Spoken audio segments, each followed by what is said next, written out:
Welcome students. आज का हमारा टॉपिक है जनसंख्या यानी पॉपुलेशन।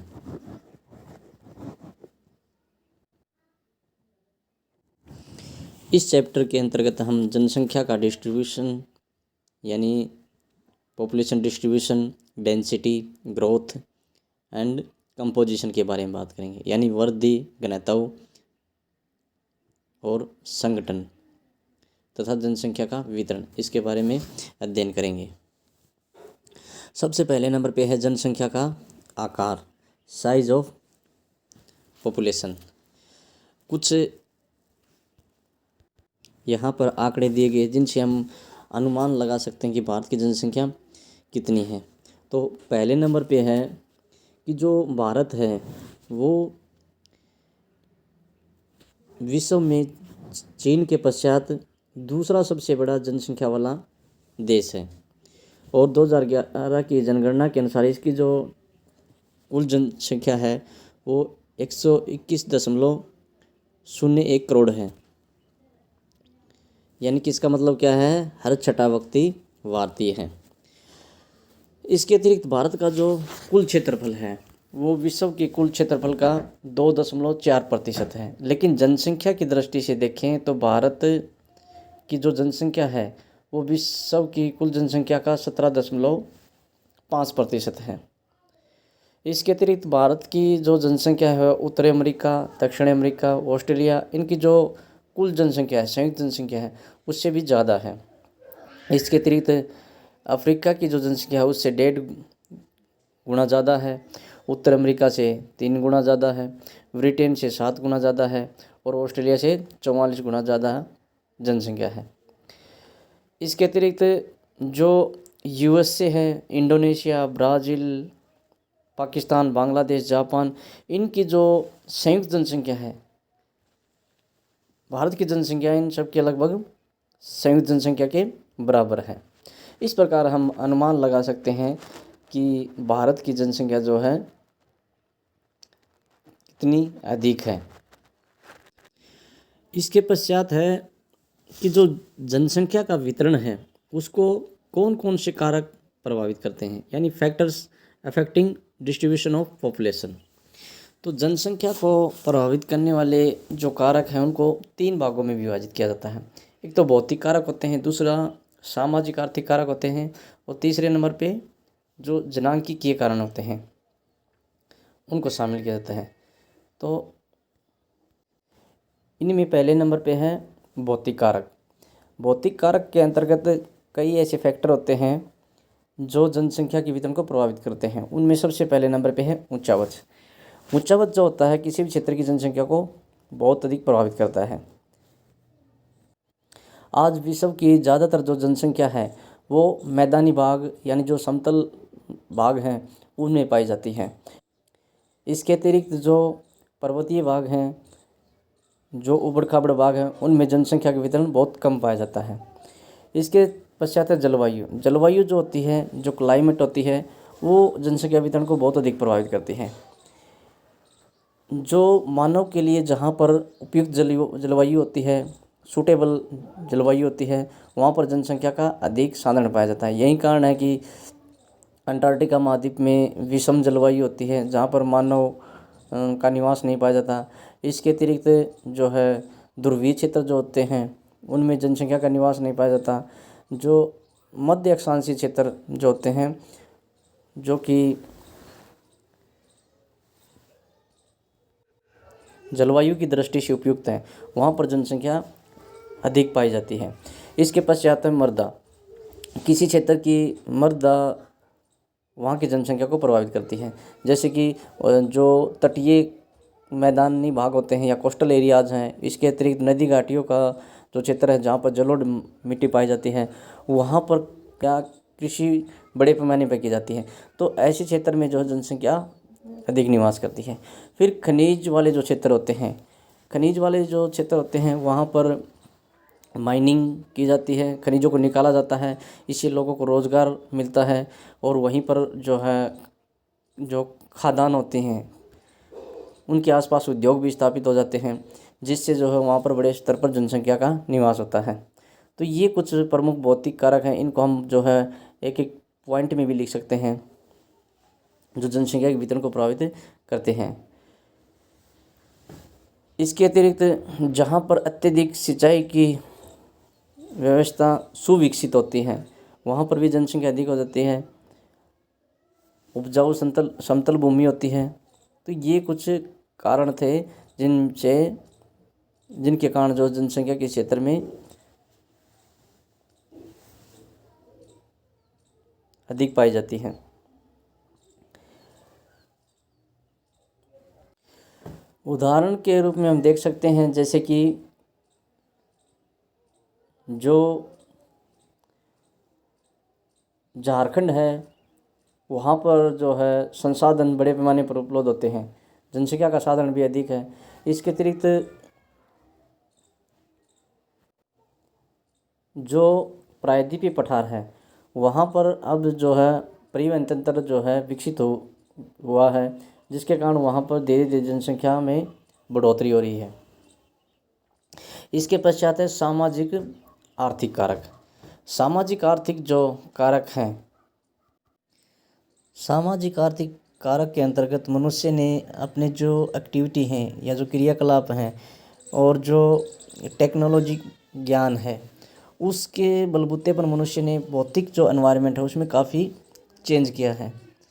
और मनुष्य की ये जो क्रियाकलाप हैं इन्हीं के कारण जो है कुछ क्षेत्रों में जनसंख्या काफ़ी बड़े पैमाने पर निवास करती है और जो क्षेत्र टेक्नोलॉजी से पिछड़े हुए हैं वहाँ पर जनसंख्या कम निवास करती है।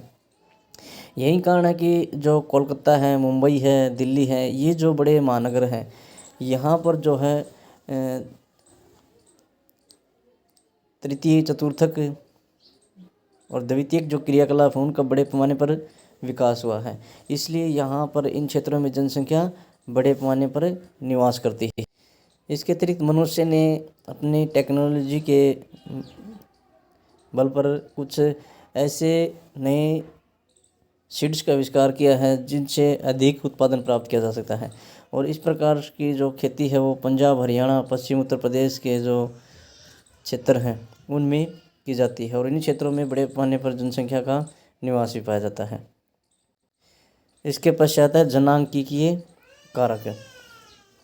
इसके अंतर्गत जो है प्रजनन दर, मृत्यु दर, प्रवास इनको शामिल करते हैं। किसी क्षेत्र में जब प्रजनन दर जो होती है वो मृत्यु दर से अधिक होती है तो जनसंख्या जो है उसमें वृद्धि होती है। इसके अतिरिक्त जब प्रजनन दर से मृत्यु दर अधिक होती है जनसंख्या में कमी होती है। और कई बार जो है लोग एक क्षेत्र से दूसरे क्षेत्र में माइग्रेशन करके जाते हैं तो जिससे वहाँ पर जनसंख्या में वृद्धि होती है। जैसे कि उत्तर भारत में बिहार, झारखंड और उत्तर प्रदेश इन राज्यों से लोग प्रवास करके जो है बड़े बड़े महानगरों की ओर अग्रसर हुए हैं या पंजाब, हरियाणा की तरफ अग्रसर हुए हैं, जिससे इन क्षेत्रों की जनसंख्या जो लगातार बढ़ रही है। इसके पश्चात है जनसंख्या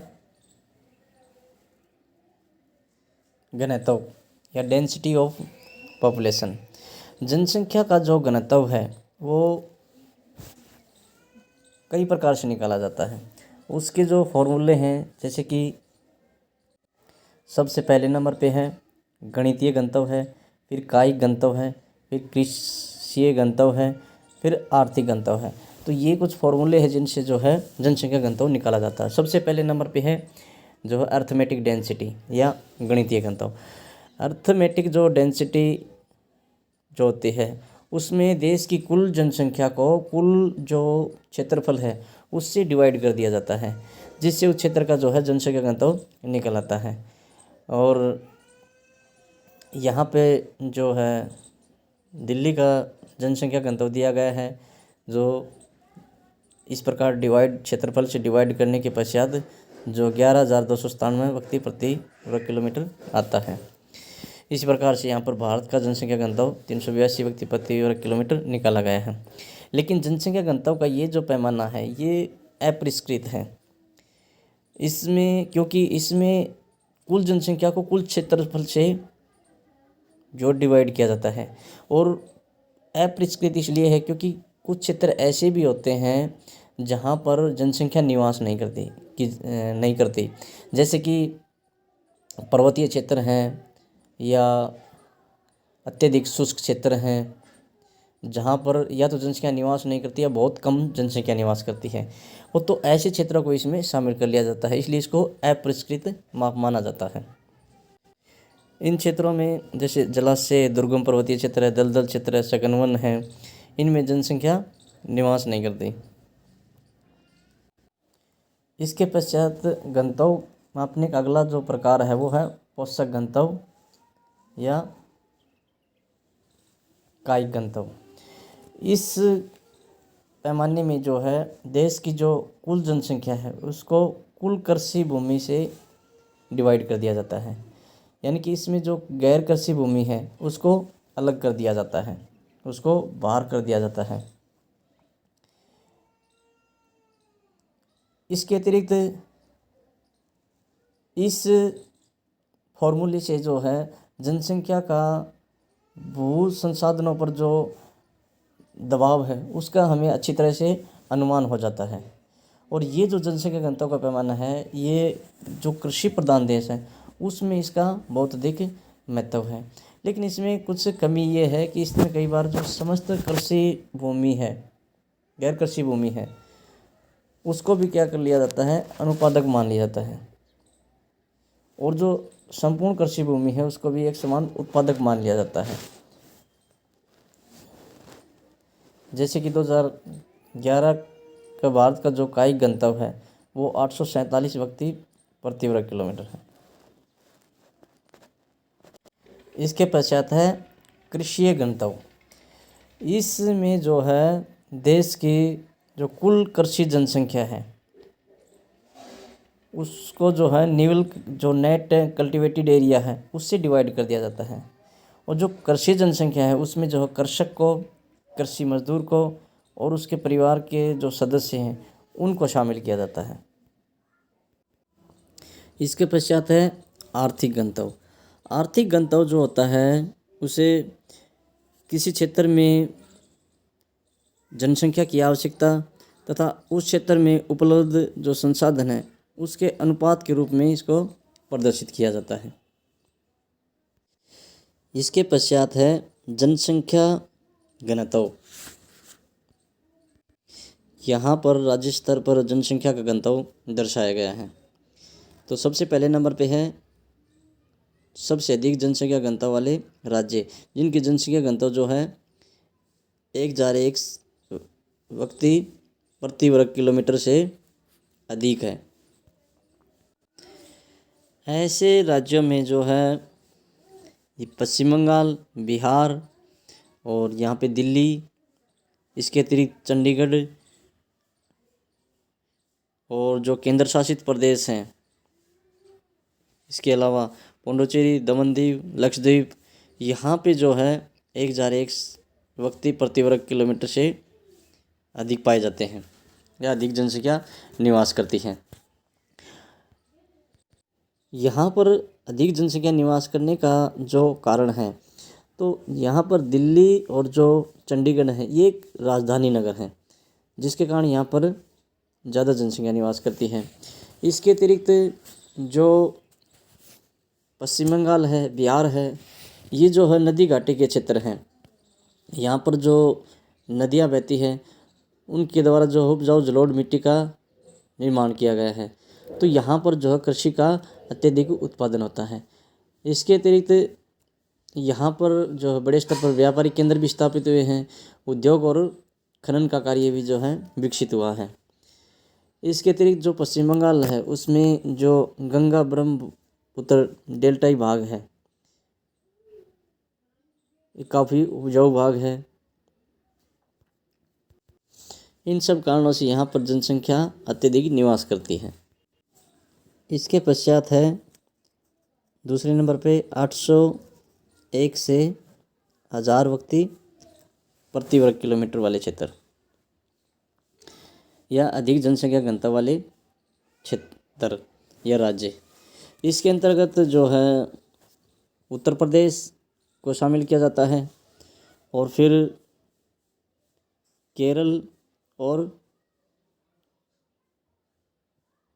जहाँ पे जनसंख्या जो घनत्व है केरल में 859 व्यक्ति प्रति वर्ग किलोमीटर है, और उत्तर प्रदेश का जो जनसंख्या घनत्व है वो 828 व्यक्ति प्रति वर्ग किलोमीटर है।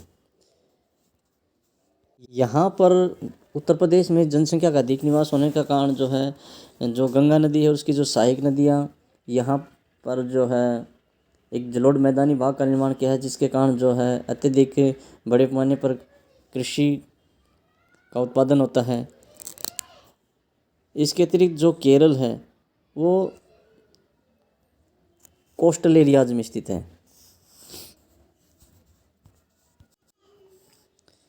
और यहाँ पे जो तटीय मैदान है वह जो है चावल की कृषि व अन्य जो कॉमर्शियल एग्रीकल्चर है उसके लिए काफ़ी प्रसिद्ध है। इसके पश्चात है 401 से लेकर 600 व्यक्ति प्रति वर्ग किलोमीटर वाले राज्य। इसके अंतर्गत जो है पंजाब, हरियाणा और तमिलनाडु राज्य आते हैं। पंजाब और हरियाणा में ज़्यादा जनसंख्या होने का प्रमुख जो कारण है कृषि क्षेत्र का होना है, क्योंकि ये ऐसे राज्य हैं भारत में जहाँ पर जो हरित क्रांति थी उसका सबसे ज़्यादा प्रभाव इन्हीं राज्यों पर हुआ था। इसके अतिरिक्त दक्षिण में जो तमिलनाडु है ये भी एक ऐसा राज्य है दक्षिण भारत का जिसका सबसे अधिक हरित क्रांति का प्रभाव केवल दक्षिण भारत में इसी राज्य पर हुआ था। इसके अतिरिक्त यहाँ पर बड़े स्तर पर औद्योगिकरण और नगरीकरण भी हुआ है। इसके पश्चात है 201 से लेकर 400 व्यक्ति प्रति वर्ग किलोमीटर वाले क्षेत्र। इसमें जो है भारत के ज़्यादातर राज्य आते हैं। इसमें गुजरात, महाराष्ट्र, कर्नाटक और उड़ीसा, आंध्र प्रदेश, तेलंगाना, झारखंड इसके अंतर्गत जो है आते हैं। इसके अतिरिक्त नॉर्थ ईस्ट का जो असम राज्य है वो भी जो है इसी वर्ग के अंतर्गत आता है। इन राज्यों में कम जनसंख्या का कारण जो है जो प्रायद्वीप पठार के जो अधिकतर राज्य हैं उनमें जो है ये पठारी प्रदेश प्रमुख कारण है। इसके अतिरिक्त गुजरात और जो महाराष्ट्र के क्षेत्र हैं इन राज्यों को छोड़कर शेष जो राज्य हैं उनमें जनसंख्या का साधन और भी कम पाया जाता है। महाराष्ट्र और गुजरात का जो तटीय क्षेत्र है इनमें जनसंख्या जो है ज़्यादा निवास करती है, लेकिन इसके बाकी जो हिस्से हैं उसमें जनसंख्या कम पाई जाती है।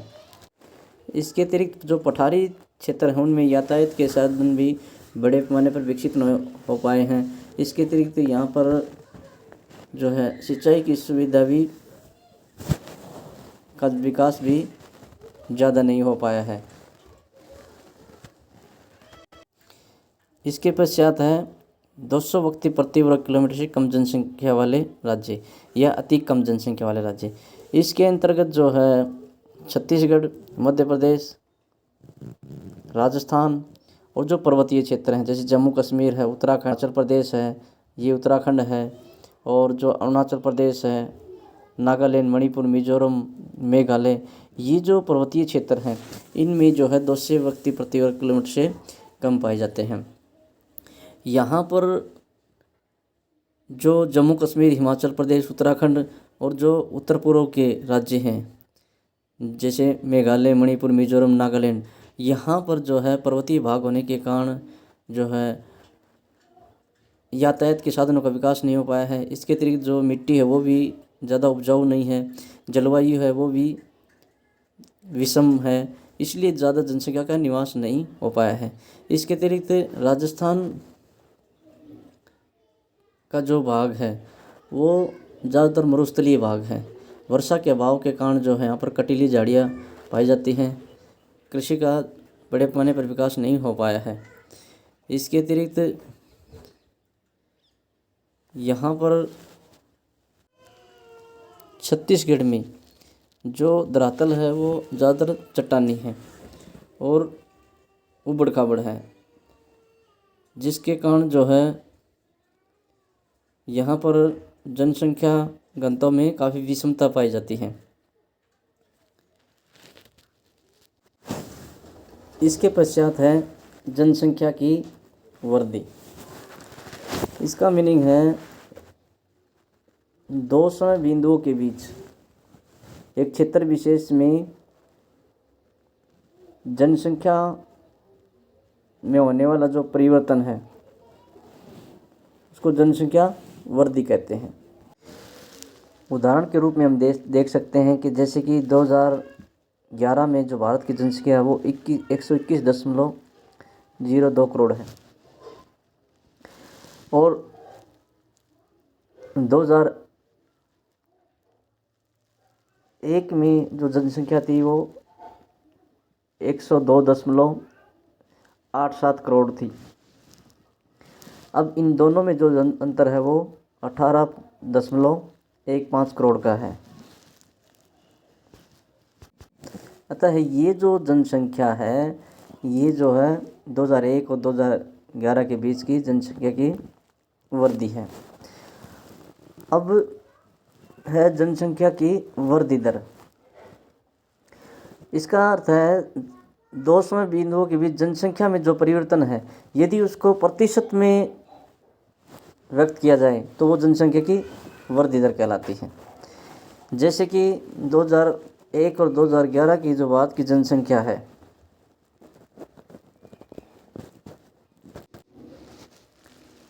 उनमें जो 18.15 का जो अंतर आया था, यह 18.15 करोड़ जनसंख्या में जो वृद्धि दर्ज की गई थी, तो वो जो वृद्धि दर्ज की गई थी उसको 2001 की जो जनसंख्या थी उससे डिवाइड कर दिया गया और मल्टीप्लाई 100 कर दिया गया।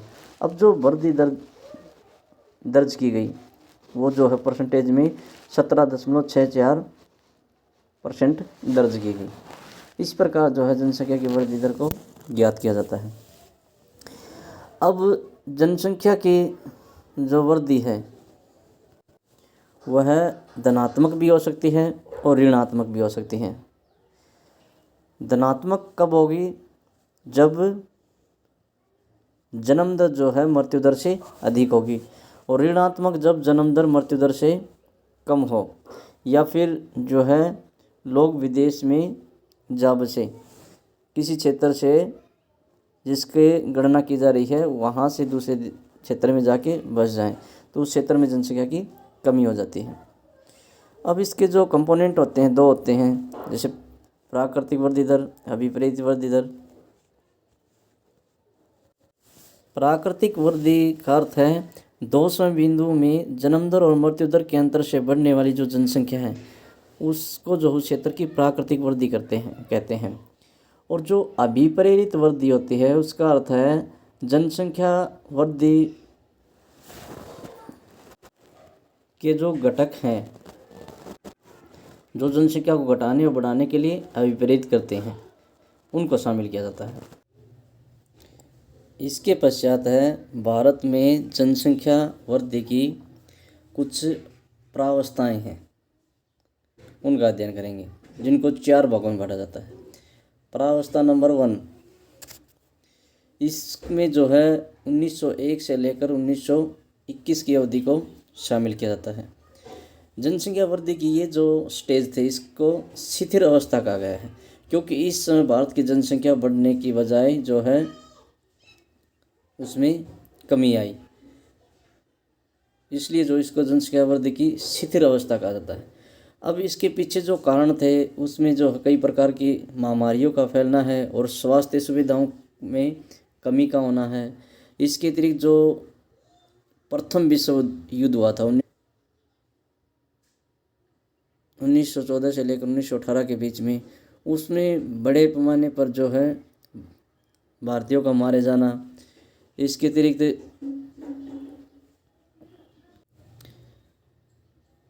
भूखमरी के कारण जो है बड़े स्तर पर लोगों को मारे जाना, ये कुछ कारण थे जो कि निम्न वर्ग के लिए उत्तरदायी थे। इस अवस्था में 1911 से लेकर 1921 के दौरान का एक ऐसा दशक था जिसमें भारत की जो जनसंख्या है वो बढ़ने की बजाय जो है कम हुई। ये जो है 0.31 जो है माइनस में दर्ज की गई थी। इसके पश्चात है प्रावस्था ख, जो कि 1921 से लेकर 1951 के बीच मानी जाती है। जनसंख्या की ये जो अवस्था थी इसको शिथिल वर्दी अवस्था कहा गया है, क्योंकि 1921 के पश्चात भारत की जनसंख्या की जो वृद्धि है उसमें कुछ सामान्य वृद्धि दर्ज की गई थी।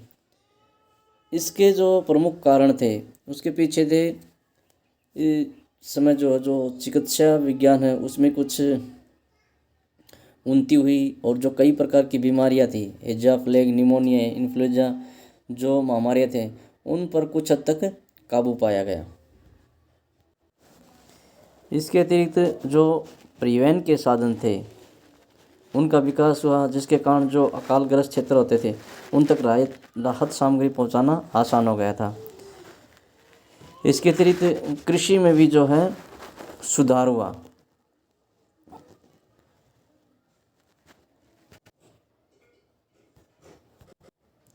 इसके अतिरिक्त 1941 से 1951 का जो दशक था उसमें वृद्धि जो है 1.42 से घटकर 1.33 रह गई। इसमें प्रमुख कारण था द्वितीय विश्व युद्ध और आर्थिक महामंदी का होना। इसके अतिरिक्त भारत और पाकिस्तान का विभाजन होना, जिसके कारण बड़े स्तर पर लोग प्रवास करके एक स्थान से दूसरे स्थान पर, एक देश से दूसरे देश में चले गए थे। इसी कारण इसको मृत्यु प्रेरित वृद्धि कहा गया। इसके पश्चात परावस्था घ, इसको जो है भारत में जनसंख्या विस्फोट की अवस्था कहा जाता है, क्योंकि इसमें जो है जनसंख्या का बड़े स्तर पर वृद्धि दर्ज की गई और इस समय जो है मृत्यु दर में कमी आई और जो प्रजनन दर थी वो उसमें वृद्धि हुई, जिसके कारण भारत की जो वार्षिक वृद्धि दर थी वो 2.2% रही और जनसंख्या जो है वो दुगनी हो गई। इसके पीछे जो कारण थे वो थे स्वतंत्रता प्राप्ति के पश्चात जो 5 ईयर प्लानिंग की जो योजना चलाई गई थी उसमें जो है बड़े स्तर पर कृषि का विकास हुआ, उद्योग जो सेक्टर था उसमें वृद्धि हुई, रोजगार में वृद्धि हुई, तो अन्य जो चिकित्सा में वृद्धि हुई, अन्य जो सुविधाएं हैं उनमें वृद्धि दर्ज की गई। इसके अतिरिक्त जन्म दर की अपेक्षा जो है मृत्यु दर में कमी आई, जिसके कारण जो है जनसंख्या का बड़े स्तर पर वृद्धि दर्ज की गई। इसके अतिरिक्त जो 60 के दशक में हरित क्रांति आई थी उससे खाद्यान्नों के उत्पादन में वृद्धि हुई। इसके अतिरिक्त रोजगार में वृद्धि हुई। इसके अलावा इस समय बहुत से देशों से लोग प्रवास करके भी भारत में आकर बस गए, जैसे तिब्बत से, नेपाल, बांग्लादेश, पाकिस्तान, इन क्षेत्रों से प्रवास करके भारत में आकर बस गए थे। फिर है प्रावस्था घ, इस अवस्था में जो देश की जनसंख्या है वो उसमें वृद्धि तो दर्ज की गई, लेकिन वृद्धि जो है धीरे धीरे मंद गति से घटने लग गई थी, यानी कि जो जनसंख्या है उसमें धीरे धीरे कमी आने लग गई थी। इसके पीछे जो कारण थे उनमें जैसे कि विवाह की जो शतायु थी उसमें बढ़ोतरी की गई। इसके अतिरिक्त स्त्री शिक्षा जो थी उसमें सुधार किया गया। ये कुछ प्रमुख कारण थे।